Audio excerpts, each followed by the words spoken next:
అధికారం ఎవడి అబ్బసొత్తు కాదు, అధికారం ఎవడికి శాశ్వతం కాదు. మళ్ళా మా టైం వస్తుంది. ఇవాళ కట్టు బానిసల్లాగా పనిచేస్తున్న అధికారులు ఎవరైతున్నారో నేను వాళ్ళకి చెప్తున్నా, ఇలా రాసి పెట్టుకోండి. రేపు మళ్ళా మా ప్రభుత్వం వచ్చినాక మిమ్మల్ని ఒక్కొక్కరిని ఏం చేయాలో రాసి పెట్టుకుంటున్నాం, చేసి చూపెడతామని చెప్పి కూడా నేను విజ్ఞప్తి చేస్తా ఉన్నా. మీరు కట్టు బానిసల్లాగా పనిచేసి ఇవాళ మా రాము యాదవ్ మీద 1 కాదు 2 కాదు 7 ఎఫ్ఐఆర్లు చేసిండ్రు. జగదీష్ గౌడ్ మీద చేసిండ్రు, చిన్న యాదవ్ మీద చేసిండ్రు, మా సబితమ్మ మీద, మా కార్పొరేటర్ గారి మీద దాడి చేసి ఇవాళ వారిని కూడా గాయపరిచింది. ఇదేనా రాజకీయం? ఇదేనా హైదరాబాద్ ప్రజలు కోరుకున్నది మీ నుంచి? మీకు దమ్ముంటే చేతనైతే మాకంటే ఎక్కువ అభివృద్ధి చేయండి, హైదరాబాద్ లో చేసి చూపెట్టి ప్రజల మనసు గెలవండి. అంతేగాని గూండగాల లెక్క మల్కాజ్గిరి చివరస్తాలో కూర్చుంటాం, వచ్చినాం ఇక రా నువ్వు కూడా అని బస్తీమే సవాలని చిల్లర రాజకీయం చేస్తే హైదరాబాద్ ప్రజలు ఎన్నటికీ కూడా హర్షించరు. అందులో ముఖ్యంగా మల్కాజ్గిరి చాలా మంది విద్యాధికులు, విద్యావంతులు దేశంలోని వివిధ ప్రాంతాల నుంచి ఇక్కడికి వచ్చి ఉద్యోగాల కోసం, మిలిటరీలో పనిచేయడం కోసం, ఇంకా వేరే మరి పరిశ్రమల్లో పనిచేయడం కోసం ఇక్కడ వచ్చి స్థిరపడ్డ వాళ్ళు లక్షల సంఖ్యలో ఉన్న ఈ ప్రాంతంలో ఈ చిల్లర రాజకీయం, గుండాగర్దీని ఎవరు కూడా సహించరు. అసలు ఎక్కడ ఉన్నది ఈ రాష్ట్రంలో శాంతి భద్రతలు?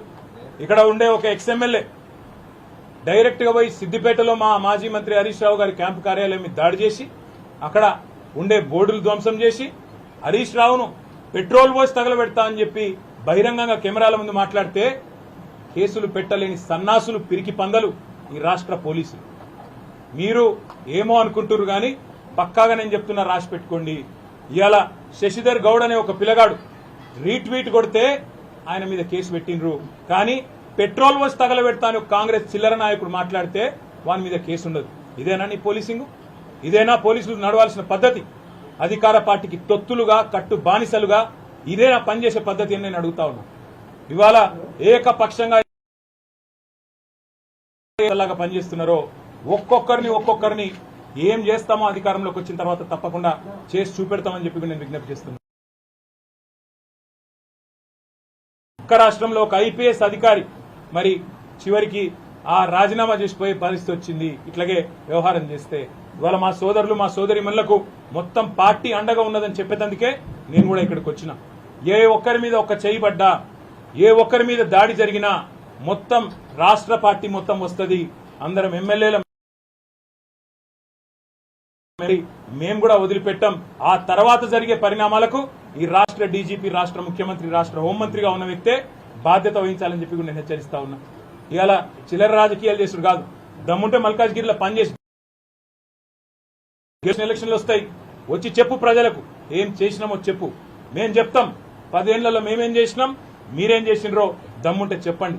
అంతేగాని ఈ చిల్లర రాజకీయంతో భయపెడతాం, బెదిరిస్తాం, గుండాగర్దీతోనే నడిపిస్తాం అని ఎవడు అనుకున్నా, ఎవడైనా సరే, రేవంత్ రెడ్డి అయినా మన తొత్తులైనా సరే తప్పకుండా చెప్తా ఉన్నాం, దానికి తగ్గ ప్రతిఫలం అనుభవిస్తారు. ఇలా మా రాజశేఖర రెడ్డి గారు ఇక్కడ మంచిగా పనిచేస్తుంటే మీకు కళ్ళు మండుతున్నాయి, ఓర్వలేని తనం. ఆయన ఎంబడ కార్పొరేటర్లు ఇవాళ విస్తృతంగా తిరుగుతుంటే మీకు అర్థమైతలేదు, మీ ఎంబడ రాలేదు కాంగ్రెస్ పార్టీలకు అని చెప్పి ఈ రకంగా వ్యవహారం చేస్తా ఉన్నారు. వాళ్ళందరికీ మొత్తంగా పార్టీగా అండ కంప్లైంట్ చేస్తేనేమో ఎఫ్ఐఆర్ ఉండదు, కానీ ఎవరి మీదనైతే దాడి జరుగుతుందో మళ్ళీ వాళ్ళ మీదనే ఉల్టా కేసులు బనాయిస్తారు. ఇంతకంటే చిల్లర పోలీసింగ్ భారతదేశంలో ఎక్కడ లేదు అని చెప్పి కూడా నేను తెలియజేస్తా ఉన్నా. మేము తప్పకుండా డీజీపీని కలుస్తాం, శాసనసభలో కూడా కడిగి పారేస్తాం. దాంతో పాటు తప్పకుండా ఏ వేదికలో మరి అధికారుల దురాగతాలను ఎండగట్టాలో అక్కడ ఎండగడతాం. మర్చిపోవద్దు, పోలీసులు కూడా ఇవాళ రీట్వీట్ల కేసులు పెడుతుండ్రు, ఇవాళ దాడి ఎవరి మీద జరిగిందో వాళ్ళ మీదనే కేసులు పెడుతుండ్రు. రేపు ఇదే గతి మీకు కూడా తప్పదు. కాంగ్రెస్ నాయకులారా, కాంగ్రెస్ కార్యకర్తలారా యాది పెట్టుకోండి, తర్వాత బాధపడి లాభం లేదు. ఇప్పటికైనా ఒళ్ళు దగ్గర పెట్టుకోమని చెప్పి కోరుతూ మరి మా నాయకులందరినీ కూడా నేను ఒకటే కోరుతా ఉన్నా, మల్కాజ్గిరిలో మన పని మనం చేసుకుంటూ పోదాం. పిచ్చి కుక్కలు కొన్ని మరుగుతూనే ఉంటాయి, వాటిని పట్టించుకోవాల్సిన అవసరం లేదు, వాటిని పేరు పెట్టి పిలవాల్సిన అవసరం కూడా లేదు. పిచ్చి కుక్కలు, గాడిదలు తిరుగుతూనే ఉంటాయి రోడ్ల మీద, పని లేక పొద్దుపోక. వాళ్ళని పట్టించుకునే కర్మ గాని, వాళ్ళని కనీసంగా గుర్తించాల్సిన కర్మ గాని మనకు లేదు.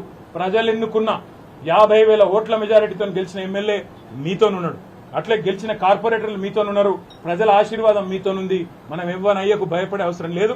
తప్పకుండా మీకు మొత్తం పార్టీ ఏ సందర్భంలో ఏ పరీక్ష వచ్చినా అండగా ఉంటుంది.